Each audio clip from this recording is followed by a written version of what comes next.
नमस्कार दोस्तों, स्वागत है आपका आपके अपने YouTube चैनल दीपक रचित कथा में। दोस्तों, सीता हरण की कहानी तो सब कोई जानता है, लेकिन इसके पीछे का कारण कोई नहीं जानता कि महाराज दशरथ की एक गलती के कारण हुआ था माता सीता का हरण। अगर महाराज दशरथ इतनी बड़ी भूल नहीं करते तो शायद माता सीता का हरण नहीं हो पाता, जिस भूल के कारण माता सीता को ये सब भोगना पड़ा। दोस्तों, महाराज दशरथ की वह कौन सी गलती थी जिसके कारण माता सीता को इतने सारे कष्ट झेलने पड़े? अगर आप भी जानना चाहते हैं तो वीडियो को अंत तक देखें। दोस्तों, रामायण की कथा तो आप सभी ने सुनी या पढ़ी होगी, जिसने श्री राम और माता सीता के जीवन से जुड़े पहलुओं को दिखाया गया है। उन्हीं में से एक कहानी में बताया गया है कि महाराज दशरथ की एक छोटी सी गलती के कारण हुआ था माता सीता का हरण। रामचरितमानस जो तुलसीदास महाराज की है, उनकी हर एक चौपाई मंत्र का काम करती है कि ऐसी कौन सी गलती हुई थी महाराज दशरथ से कि रावण माता सीता को हरण करके ले गया। दोस्तों, जब भगवान श्री राम, लक्ष्मण, भरत, शत्रुघ्न चारों भाइयों का विवाह हो गया और बारात लौटकर वापस अपने नगर में आई, तो महाराज दशरथ ने अपनी पत्नी कौशल्या से कहा था कि कौशल्या, एक बात आप लोग हमेशा गांठ बांध कर रखिए, क्योंकि आज तक आप सिर्फ चारों बेटों की माँ थी, लेकिन आज के बाद आप सब माँ होने के बावजूद चारों बहुओं की सास भी बन चुकी हैं। कि सास और बहू का धर्म क्या होता है? जिस घर में बेटे की बहू आ जाए, उस घर में सास का ये धर्म बनता है, उसका ख्याल रखें। गोस्वामी तुलसीदास जी रामचरितमानस में कहते हैं, जब दूसरे की बेटी हमारे घर में बहू बनकर के आ रही है और सास का ये धर्म बनता है कि उसकी रक्षा ठीक उसी प्रकार करनी चाहिए जैसे आंखों की रक्षा पलक करती है। उसके बाद महाराज दशरथ ने बहुत प्रकार के उपदेश दिए।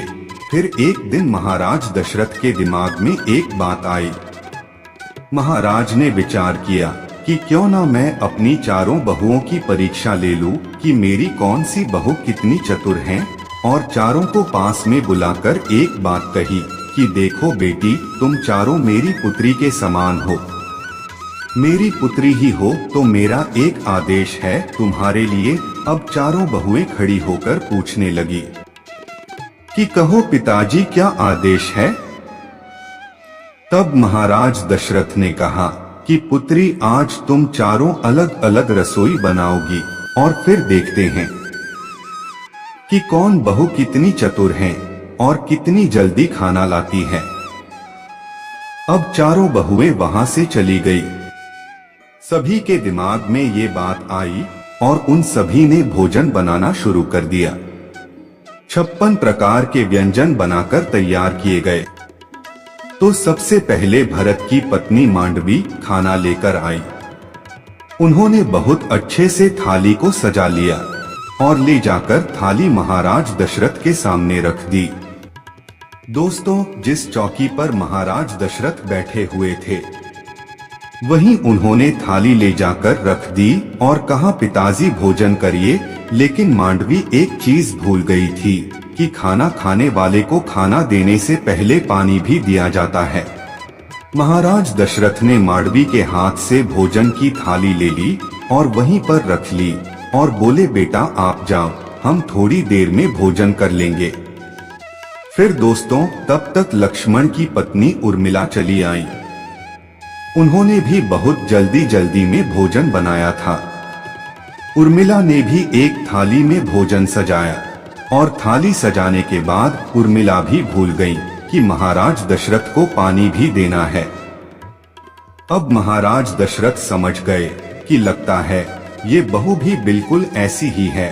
दोस्तों, ये बात सच है कि अगर किसी को भोजन दिया जाता है तो भोजन करने वाले को भोजन देने से पहले पानी जरूर देना चाहिए। लेकिन उर्मिला भी भूल गई। महाराज दशरथ ने उनके हाथों से भी थाली ले ली और बोले, बेटा आप भी जाओ। अब दोस्तों तीसरे नंबर पर शत्रुघ्न की पत्नी श्रुतकीर्ति आई और जल्दी जल्दी में भोजन उन्होंने भी बनाया। भोजन इतना सुंदर और स्वादिष्ट बनाया जिसका कोई जवाब नहीं था। लेकिन उनसे भी एक गलती हो गई। उनसे गलती ये हो गई कि श्रुतकीर्ति हाथ में भोजन की थाली लेकर के चली, लेकिन महाराज दशरथ को जल्दबाजी में जल देना ही भूल गई। अब महाराज दशरथ ने श्रुतकीर्ति के हाथ से भी भोजन की थाली ले ली और वहीं पर रख ली, और वहीं पर रखने के बाद कहा कि पुत्री आप भी जाइए।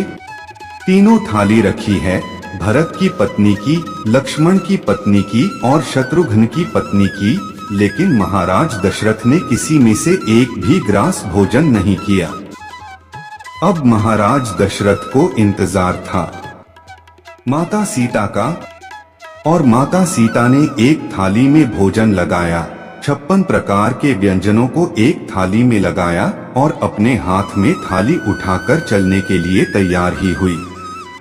तब तक माता सीता को ध्यान में आ गया कि किसी को भोजन देते हैं तो भोजन देने से पहले पानी दिया जाता है। अब माता सीता ने विचार किया कि मुझे तो पहले से ही इतनी देर हो गई है और मेरी तीनों बहनें ससुर के पास भोजन लेकर पहुंच गई होगी, मेरे पिताजी मेरे बारे में क्या सोचेंगे। तब दोस्तों माता सीता ने कौन सा काम किया। सीता माता ने एक हाथ में भोजन की थाली और दूसरे हाथ में जल का लोटा लिया। महाराज दशरथ बीच चौके पर बैठे हुए देख रहे हैं और रसोई से जैसे ही माता सीता एक हाथ में भोजन की थाली लेकर दूसरे हाथ में जल का लोटा लेकर रसोई की चौखट से जैसे ही एक पैर अंदर और एक पैर बाहर रखती है, तो महाराज दशरथ की नजर उन पर पड़ गई कि सीता तो आ गई, लेकिन मुझे लगता है कि वह थोड़ी देर में जरूर आई है। तब दोस्तों क्या हुआ, सीता माता ने भी देख लिया कि पिताजी मुझे देख रहे हैं, पता नहीं क्या जवाब देंगे। ऐसे विचार सोचती हुई माता सीता चली आई। तब तक क्या हुआ दोस्तों, थोड़ा सा हवा का झोंका आया और हवा के साथ एक तिनका उड़ता हुआ आ रहा था। ऐसे में महाराज की निगाह सीता के ऊपर थी और सीता की निगाह उस तिनके के ऊपर। माता सीता तिनके को देखकर सोच रही है कि अब मैं क्या करूं। इतने में ही दोस्तों वो तिनका उड़कर खाने की थाली में गिर गया। अब माता सीता सोचने लगी कि अब मैं क्या करूं। अगर ये थाली पिताजी को दूंगी तो पिताजी कहेंगे कि ये कितनी पागल है, ये तिनका पता नहीं कहां से उड़कर आया है और भोजन अशुद्ध हो गया है। और अगर मैं वापस जाती हूँ तो पिताजी कहेंगे कि एक तो ये आई इतनी देर से और अब पता नहीं क्या भूल गई है कि दोबारा लेने गई है। मेरे एक हाथ में तो थाली है और एक हाथ में जल का लोटा, अब इस तिनके को उठाऊं तो उठाऊं कैसे। भवानी मैया को ऐसी बातें सोचते सोचते क्रोध आ गया। इतना क्रोध आया कि जब माता सीता की दृष्टि उस तिनके पर पड़ी तो उसे राख बनाकर उड़ा दिया। दोस्तों ये सब कुछ महाराज दशरथ ने अपनी आंखों से देख लिया। पहले सभी की दृष्टि में इतना तेज होता था जैसे भगवान भोलेनाथ बाबा ने अपने तीसरे नेत्र की दृष्टि को कामदेव के ऊपर डाल दिया था तो कामदेव को जलाकर राख कर दिया था। अब दोस्तों महाराज दशरथ ने अपनी आंखों से ये सब देख लिया। अब महाराज दशरथ के सामने माता सीता ने जाकर के जल का लोटा रखा और थाली हाथ में लेकर के पिताजी की तरफ की और बोली, पिताजी भोजन कर। महाराज दशरथ ने थाली हाथ में ले ली और थाली हाथ में लेकर थाली को रख दिया। तब महाराज दशरथ से माता सीता ने कहा, पिताजी कोई गलती हो गई है, मुझसे आप भोजन क्यों नहीं कर रहे हैं। तो महाराज दशरथ ने कहा, पुत्री सीता मैं तेरे हाथ का भोजन नहीं करूंगा। तब महाराज दशरथ ने कहा, पुत्री मैं तुम्हारे हाथ का भोजन नहीं कर सकता। माता सीता ने कहा, क्यों नहीं करेंगे पिताजी। तब महाराज दशरथ ने कहा, पुत्री मैं तुम्हारे हाथ का भोजन तब तक नहीं करूंगा जब तक तुम मुझे एक वचन नहीं दोगी। माता सीता ने कहा, आप जो कहेंगे, जो वचन मुझसे मांगेंगे मैं दे दूंगी, लेकिन पहले अब भोजन कीजिए। महाराज दशरथ ने कहा, पुत्री तेरे हाथ का भोजन तो कर लूंगा, लेकिन मैं यह वचन लेना चाहता हूँ कि तू आज इसी समय मेरे सामने खड़े होकर ये एक प्रतिज्ञा कर। सीता माता ने पूछा, कौन सी प्रतिज्ञा? तो आज तुम मुझे वचन दें कि तू आज के बाद कभी भी किसी के ऊपर अपनी दृष्टि नहीं डालेगी। माता सीता उसी समय अपने ससुर महाराज को यह वचन देती है कि पिताजी आप चिंता न करिए, अगर आप ऐसा ही सोचते हैं तो मैं ये वचन देती हूँ। अच्छा दोस्तों, अब सवाल आता है कि महाराज दशरथ ने वचन लिया ही क्यों? महाराज दशरथ समझते थे कि मेरे सबसे बड़े पुत्र जो राम है वो थोड़े सुशील सज्जन है, तो अगर किसी दिन पति पत्नी में कोई अनबन हो गई और अगर सीता को क्रोध आ गया, तो क्रोध में आकर आंखों की दृष्टि को अगर मेरे पुत्र के ऊपर डाल दिया तो मेरे 3 ही पुत्र रह जाएंगे। तो दोस्तों, जिस समय माता सीता लंका में थी रावण के यहाँ, तो जब दोस्तों रावण सीता को धमका रहा होता था, एक बार मेरी तरफ देख, तो माता सीता एक तिनके की तरफ देखकर सोचती हैं कि अरे तिनके, अगर उस दिन तू मेरा बैरी ना हुआ होता, मेरे पिता समान ससुर मुझसे ये वचन ना लेते, तो शायद आज ये रावण मुझे ना धमका रहा होता, इसे मैं कब का जलाकर राख बना देती।